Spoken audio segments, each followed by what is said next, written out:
Hello friends, R J ബ്ലോഗ്സിലേക്ക് സ്വാഗതം. ഇന്നത്തെ recipe ചാള കുരുമുളകിട്ടതാണ്. ഇതിനാവശ്യമായിട്ടുള്ള ചേരുവകൾ: ചാള 300 ഗ്രാം, ഒരു വലിയ സവോള, ഒരു 4 പച്ചമുളക്, ഒരു 10 അല്ലി വെളുത്തുള്ളി, ഒരു വലിയ കഷ്ണം ഇഞ്ചി, അര ടീസ്പൂൺ മഞ്ഞൾപ്പൊടി, 2 ടേബിൾ സ്പൂൺ കുരുമുളക് പൊടി, ഉപ്പ്. പിന്നെ ഇതിലേക്ക് ആവശ്യമായിട്ടുള്ള 1/4 കപ്പ് വിനാഗിരി. ഇനി നമുക്ക് അടുപ്പത്തൊരു ചട്ടി വയ്ക്കാം. ചട്ടി നല്ലതുപോലെ ചൂടായ ശേഷം ഒന്ന് വെളിച്ചെണ്ണ ഒഴിക്കാൻ 2 ടേബിൾ സ്പൂൺ. എന്നിട്ട് നമുക്കൊന്ന് ചട്ടി നല്ലതുപോലെ ചുറ്റിച്ചു കൊടുക്കാം. ഇനി ഇതിലേക്ക് അരിഞ്ഞു വെച്ചിരിക്കുന്ന വെളുത്തുള്ളിയും ഇഞ്ചിയും ചേർത്ത് നല്ലതുപോലെ വഴറ്റി കൊടുക്കാം.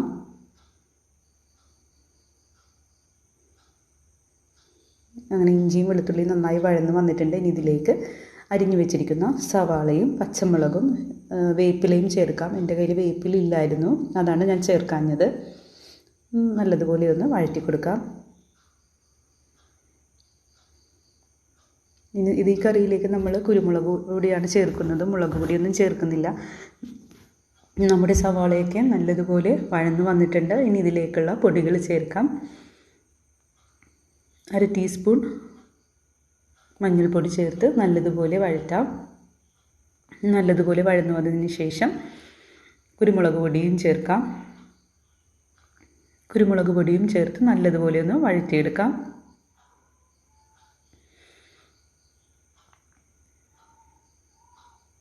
ഇനി ഇതിലേക്ക് എടുത്ത് വെച്ചിരിക്കുന്ന കല്ലുപ്പും ചേർത്ത് നല്ലതുപോലെ വഴറ്റി കൊടുക്കാം. ഈ മസാലയുടെ പച്ചമണം മാറുന്നത് വരെ നല്ലതുപോലെ വഴറ്റിയെടുക്കാം. അങ്ങനെ നമ്മുടെ കറിയുടെ മണമൊക്കെ മാറിയിട്ടുണ്ട്. ഇനി ഇതിലേക്ക് 1/4 കപ്പ് വെള്ളമൊഴിച്ച് കൊടുക്കാം. വെള്ളമൊഴിച്ച് നല്ലതുപോലെ ഇളക്കി കൊടുക്കാം. നല്ലതുപോലെ ഇളക്കിയതിന് ശേഷം മൂടി വെച്ച് തിള വരുന്നത് വരെ വെയിറ്റ് ചെയ്യാം. അങ്ങനെ നമ്മുടെ കറിയുടെ തിളയൊക്കെ വന്നിട്ടുണ്ട്. നല്ലതുപോലെ ഇളക്കിയ ശേഷം നമുക്കിനി ഇതിലേക്ക് 1/4 കപ്പ് വിനാഗിരി ഒഴിക്കാം. വിനാഗിരി ഒഴിച്ച ശേഷം നല്ലതുപോലെ ഇളക്കി കൊടുക്കാം. ഇനി വിനാഗിരി ഒഴിച്ച ശേഷം തിള വരുന്നത് വരെ വെയിറ്റ് ചെയ്യാം. അങ്ങനെ കറിയുടെയും തിളയൊക്കെ വന്നിട്ടുണ്ട്. ഇനി ഇതിലേക്ക് ക്ലീൻ ചെയ്ത് വെച്ചിരിക്കുന്ന ചാള ചേർത്ത് കൊടുക്കാം. നിങ്ങളെല്ലാവരും ഈ റെസിപ്പി ട്രൈ ചെയ്യണേ. നല്ല ടേസ്റ്റാണ്. നമ്മളെല്ലാവരും എപ്പോഴും മുളക് പൊടിയൊക്കെ ഇട്ടാണ് മീൻകറിയൊക്കെ നല്ല എരിവിട്ട് വെക്കുന്നത്.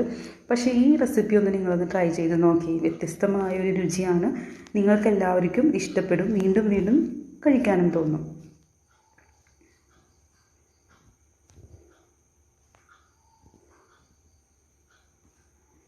മീൻ കഷ്ണം ഇട്ട ശേഷം നമ്മൾ കയ്യിൽ കൊണ്ട് ഒരിക്കലും കറിയിലിട്ടൊന്ന് ഇളക്കാൻ പാടില്ല. ജസ്റ്റ് ഒന്ന് ചുറ്റിച്ചു കൊടുത്താൽ മാത്രം മതി.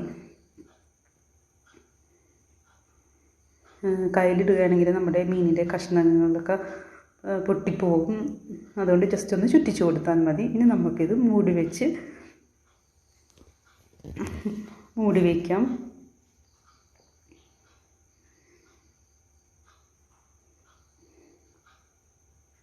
അങ്ങനെ നല്ലതുപോലെ തിളച്ച് കുറുകി വന്നിട്ടുണ്ട്.